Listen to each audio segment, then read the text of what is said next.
Hey guys, welcome back to my channel. Assalamualaikum warahmatullahi wabarakatuh. Annyeonghaseyo. Oke, hari ini kita akan bahas 5 tips untuk mencegah corona versi Korea.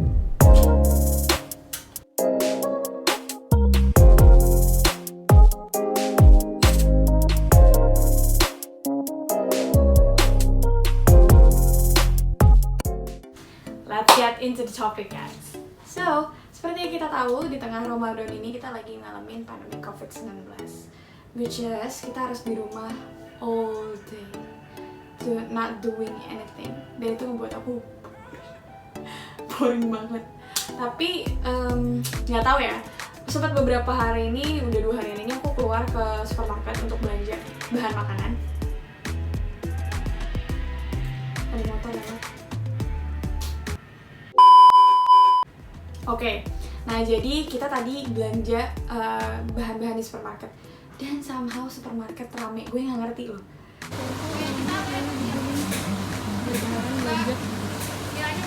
Sumpah, kemarin tuh jadi ceritanya gue belanja di supermarket yang ada di mall gitu. Masuk ke mall sebenarnya semua toko tuh udah pada tutup, cuma ada beberapa tenan-tenan makanan yang masih buka. Tapi memang nggak makan di situ gitu untuk take away. Tapi orang tuh jalan-jalan di sana gitu, ngeliatin toko-toko tutup.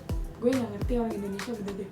Tapi ya mungkin itu cara menghibur diri ya. Tapi menurut aku untuk sekarang ini mungkin kelihatannya nggak apa-apa, tapi sebenarnya kita nggak pernah tahu siapa yang jadi carrier. Jadi lebih baik di rumah aja. Apalagi yang kemarin jalan-jalan sama anaknya yang masih kecil, mendingan di rumah aja. Kalau emang bosen banget ya jalan-jalan naik mobil, terus take away atau drive thru makanan, atau mendingan main di lapangan rumah aja. Itu lebih better daripada ke tempat umum yang gitu yang banyak ketemu orang gitu sih. Tapi bukan ini yang mau dibahas. Yang mau dibahas adalah 5 cara ala Korea untuk mencegah COVID-19.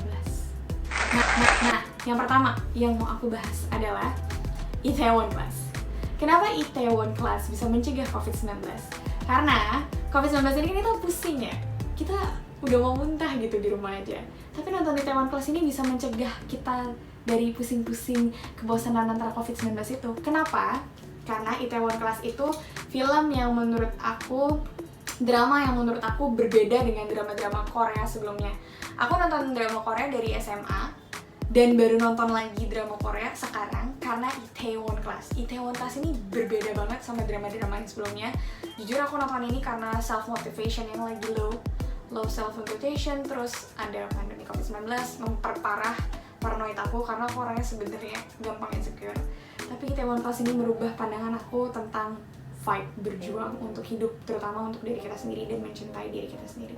Jadi buat kalian yang lagi mencari motivation for self dan udah keseringan baca buku, keseringan baca nonton motivation gitu, Itaewon Class ini ringan banget filmnya, mudah dipahami dan implementasinya sangat anak muda. Dan menurut aku Itaewon Class ini bisa menggugah kita untuk berpikiran lebih maju daripada kita sekarang. Karena Park Se-roy ini punya karakter yang sangat-sangat legit. Penasaran kan? Nonton Itaewon Class. Itaewon Class ini berhasil menarik banyak orang yang sebelumnya nggak tahu drama Korea untuk nonton drama Korea karena selejit itu. Jadi tokoh Park Se-roy, semua tokoh di sini itu sebenarnya punya karakter-karakter yang punya kelebihan dan kekurangan, tapi kelebihannya tuh kalau kita gabungin bisa epic banget gitu loh. Apalagi karakter Park Se-roy yang pendiriannya tinggi banget, Kim Dami yang super pintar, orangnya taktik kerja langsung di lapangan, dia nggak tahu salah atau benar, tapi somehow keberaniannya dia itu yang nggak dimilikin sama semua orang. Andai aja semua orang punya keberanian kayak Kim Dami, gue yakin Indonesia majunya 10.000 kali lebih cepat. Terus ada karakternya kayak Sua ini orang yang sangat independen dan dia menata dirinya sangat baik. Kita bisa ngelihat karakter orang banyak banget di sini dan menurut aku ini ada di dunia nyata. Jadi kita pas nonton dramanya nggak kayak nonton sinetron burung gagak gitu ya, ngakak kayak ngapain ada burung gagak di situ gitu kan. Tapi kalau Itaewon Class ini menurut aku sinetron drama yang sangat-sangat bagus karena dia implementasinya sangat kekinian, karakternya sangat menceritakan karakter-karakter orang zaman sekarang, karakter-karakter urban people sekarang. Terus gimana caranya orang tuh saling sikut-sikutan sana sini tuh sangat tergambarkan di Itaewon Class. Jadi buat kalian yang lagi cari self motivation, nonton Itaewon Class, oke? Dan komen di bawah gimana sih rasanya nonton Itaewon Class yang kalian rasain, karena aku pribadi nonton Itaewon Class tuh rasanya sedih, haru, tapi semangat kebakar. Ngomongnya mau nangis, kebakar semangat karena nonton Itaewon Class. Yang kedua adalah setelah nonton Itaewon Class, pasti kalian penasaran sama drama-drama Korea lainnya. Sebenarnya banyak drama Korea lainnya yang bagus-bagus yang ngebahas tentang self motivation, tapi sebenarnya ada banyak sudut pandang ya. Kalau ini bisa dicek nanti di konten-konten YouTube lain kayak Hansol sama Bandung Oppa atau Porasa. Dia juga ada banyak juga YouTuber lain yang merekomendasikan film-film Korea. Tapi aku pribadi nggak mau bahas ini. Yang penting nonton Itaewon Class dulu, baru nanti kita bahas ya. Nonton film apa yang akan menggugah self motivation lewat Korea. Yang kedua yang mau aku bahas adalah kalau udah nonton drama Korea biasanya tertarik untuk mempelajari budaya serta bahasanya. Aku pribadi dari dulu emang tertarik buat belajar bahasa Korea, tapi nggak pernah serius. Tapi gara-gara nonton Itaewon Class ini, jadi serius banget cuy. Jadi, ini akan membantu kamu melewati pandemi COVID-19 lebih baik. Karena kamu punya kesibukan yaitu belajar bahasa Korea. Yang sangat mudah menurut aku dibanding belajar bahasa Jepang, apalagi China. Jadi bahasa Korea ini, buat kalian yang mau belajar bahasa Korea, ini tips-tips dari aku. Nonton dulu kontennya Bandung Oppa. Bandung Oppa tuh kontennya kekinian tentang bahas huruf-huruf Hangul, dan dia mudah dimengerti, dia juga jelasinnya sangat jelas, pronunciation-nya juga jelas. Jadi belajar Hangul dari Bandung Oppa, terus lengkapin dari konten lamanya Hansol, Kak Hansol, dia ngebahas tentang bahasa Korea, itu akan lebih jelas lagi. Terus nonton konten-kontennya Borasem, entah itu di Instagram atau di YouTube, karena di situ kalian akan tahu cara menghubungkan kata dan kata lainnya, satu kata dan kata lainnya. Karena Korea itu sentence-nya beda ya, kayak bahasa Inggris, apalagi sama bahasa Indonesia, dia sentence-nya beda banget. Jadi, nonton dulu Bandung Oppa buat belajar Hangulnya. Terus tonton Kak Hansol punya konten, karena dia bagus banget ngebahasan. Itu kontennya lama banget, jadi emang mesti cari. Terus Kak Borasem, itu bagus banget. Itu recommended buat aku untuk belajar. Kalau udah nonton 3 konten ini, aku jamin kamu bakal bisa hafal semua Hangul. Semua Hangul, semua hurufnya. Nah, untuk memperpadu-padanin kosakatanya, itu kalian harus belajar untuk ngelatih setiap hari dengan gunain aplikasi namanya Ekban. Ekban itu ini. Nah, aplikasi ini sebenarnya aplikasi belajar bahasa Korea yang ada Hangulnya juga. Cuma dia base-nya tuh bahasa Inggris. Jadi, aku saranin tetap nonton konten-konten YouTuber yang orang Korea asli, karena pronunciation-nya nanti akan lebih gampang. Di saat kamu udah bisa baca huruf-huruf, terus udah bisa ngomongnya, itu akan jadi lebih nggak kaku gitu lidahnya ngomong pakai slangnya orang Korea, karena dia beda banget gitu.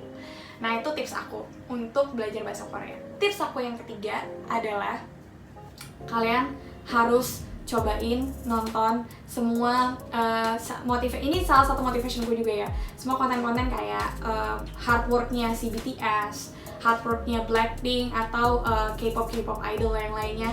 Aku nggak terlalu intuit sama lagu-lagu K-pop, tapi aku suka sama hard working-nya orang Korea soal self motivation mereka dalam membuat suatu mimpi. Itu penting banget sih. Jadi coba nonton di YouTube gimana caranya mereka berjuang dari trainee sampai mereka jadi artis sebesar BTS gitu ya. BTS kan hampir disamain sama The Beatles gitu ya di Inggris, bayangin. Itu satu hal pencapaian yang susah untuk dicapai untuk negara-negara Asia, tapi somehow mereka achieve that. Dan itu memang butuh dedikasi yang tinggi. Aku belajar banyak dari situ. Blackpink juga. Jadi tonton konten-konten motivation dari mereka. Itu bagus banget. Aku nggak terlalu suka lagu-lagunya sih, tapi aku suka karakternya mereka satu persatu gitu. Yang keempat yang harus kalian tonton untuk memotivasi diri selama di rumah yang berbau-bau Korea. Kita kan melawan COVID pakai Korea ya kan. Itu coba ini untuk self motivation untuk tubuh ya. Aku suka banget nontonin motivation diet dari Korea. Ada beberapa konten-konten YouTuber, nanti aku cantumin di sini. Namanya banyak banget soalnya. Tapi ada satu konten Indonesia yang juga ngebahas tentang budaya orang Korea, terus budaya dietnya orang Korea. Itu Yulia Balchun, kontennya baru keluar. Ini ntar aku cantumin. Di sini dia ngebahas hampir garis besar dari semua konten yang aku tonton. Ini bagus banget kontennya. Jadi dia ngebahas kenapa sih orang Korea itu hampir satu negara mereka punya beauty standard dan body goal yang hampir satu negara nih punya body goal yang sama gitu kan. Kalau di Indonesia kan kebanyakan anak-anak SMA atau kuliah mereka udah punya badan yang gitu ya. Itu nggak salah, cuma maksudnya apa sih yang membuat itu jadi perbedaan antara Indonesia dan Korea? Sedangkan kalau di Korea tuh jujur aku pribadi waktu ke Korea dulu ya, hampir semua orang Korea tuh ganteng dan cantik meskipun yang di jalan-jalan. Serius, nggak bohong. Beda banget. Ke Starbucks aja tuh kalian kayak ngeliat yang bikin Starbucks tuh kayak K-pop, kayak artis K-pop, kayak ganteng banget, cantik banget gitu. Jadi memang beauty standar Korea tuh beda banget. Kan banyak orang yang bilang orang Korea tuh mungkin operasi gitu ya. Oh cantik kalau saya dia operasi, cantik kalau dia ini itu gitu. Tapi setelah kalian nonton konten tentang diet di Korea dan budaya beauty-nya mereka dari zaman-zaman nenek moyang, kalian akan ngerti kalau nggak cuma sekedar budaya operasi plastik, karena sebenarnya operasi plastik zaman dulu ya di Korea tuh juga tabu gitu loh. Dan di zaman sekarang mungkin memang nggak tabu, tapi orang juga nggak bener-bener langsung kayak gue operasi nih, nggak gitu juga gitu loh. Kalaupun ada, ya orang mungkin menghormati karena menghormati itu privacy, karena kan orang Korea tuh individualis gitu ya yang sekarang.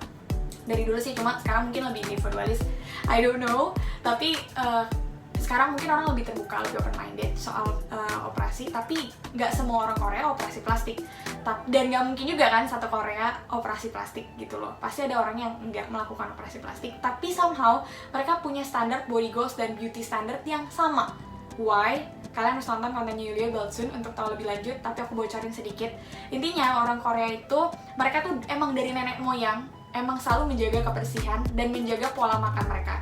Jadi kalau kalian ke supermarket di Korea itu berbeda banget, kayak hampir semua makanan tuh 0 kalori. Itu memang bener, hampir semua minuman aja tuh mereka 0 kalori. Dan orang Korea tuh punya budaya jalan yang kenceng banget. Jadi misalnya orang tuh di sana jalan kan suka pali-pali, mereka buru-buru gitu kan. Mereka maunya semua serba cepat. Jadi mereka budaya jalan, mereka tuh kalau jalan cepet banget. Dan mereka kemana-mana jalan, terus mereka kalau makan juga semua kasupan makanannya tuh seimbang. Kalau kalian tahu ya, kalau orang Korea tuh makan ada banyak, emang mereka punya side dish sayur, apa segala macam, tapi mereka seimbang antara, nanti kalian nonton nih kontennya Yulia Balsun, dan itu menurut aku benar. Dan hampir semua makanan Korea itu pas, bumbu-bumbunya tuh pas, nggak yang asinan, nggak yang kemana, nggak kemana, pas gitu. Entah kenapa pas di-combine, pas, legit gitu. Itu sih. Yang kelima, yang terakhir adalah, ini sebenarnya ini ya oke lah ya.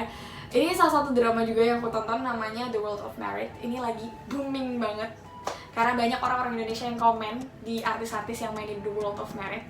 Tapi The World of Merit ini menurut aku juga bagus. Emang film Korea tuh dramanya menurut aku kenapa dia banyak orang yang suka, karena mereka untuk membuat satu drama itu persiapannya hampir 1,5 tahun, dan mereka riset, gak asal-asal bikin skrip gitu, dan bukan orang yang cari-cari rating gitu loh.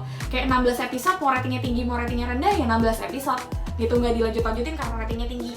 As we may know ya, di sinetron di Indonesia rating tinggi dilanjutin terus gitu. Di Korea tuh nggak, ratingnya 16 ya 16 gitu, di episode 16 ya episode 16. Jadi ceritanya tuh tetap bikin kita, film yang bagus itu kan film yang endingnya bikin kita jadi kayak mikir, wah ini kok gini, oh ini kok gitu. Nah kebanyakan drama-drama Korea itu endingnya mungkin somehow happy ending, tapi kita jadi mikir, kok gini, kok nggak gini, kok nggak gitu. Jadi nonton drama Korea itu sebenarnya self healing sih menurut aku ya.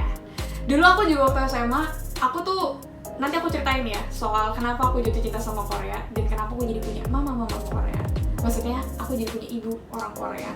Karena ketemu di bandara secara accidentally ketemu ibu Ajuma Korea yang anaknya tuh kerja di Korea, dan kita ngobrol karena dia tertarik sama jilbab aku, karena kan di Korea tuh nggak banyak muslim ya, jadi dia tertarik sama jilbab yang aku pakai. Dan di situ aku jadi punya ibu Korea, dan aku jadi tertarik lebih lanjut soal Korea semenjak itu. Nanti aku ceritain di next content, sekalian aku mau bahas lebih lanjut tentang apa sih Korea menurut aku. Menarik. Jangan lupa nonton video-video selanjutnya. Thank you so much for watching. Jangan lupa ikutin step-step ini supaya pas kita keluar dari pandemi COVID-19 ini, kamu menjadi orang yang pintar bahasa Korea. Dan untuk newbie Korea di luar sana, sebenarnya banyak banget yang bisa dibahas tentang Korea yang aku juga mau ceritain, tapi kita terbatas waktu, jadi kita akan bahas di konten-konten selanjutnya. Tapi untuk kamu yang lagi mau belajar Korea, coba ikutin cara-cara aku, karena itu akan membuat kamu belajar Korea pelan-pelan tapi pasti. See you soon in the next video. We'll see each other very soon. I Hope you like this video. Subscribe, like, dan komen. Jangan lupa jadi nyalain loncengnya kalau kamu suka, supaya kamu tahu kalau aku post video lagi. Sampai ketemu lagi. Assalamualaikum warahmatullahi wabarakatuh. Selamat menunaikan ibadah puasa.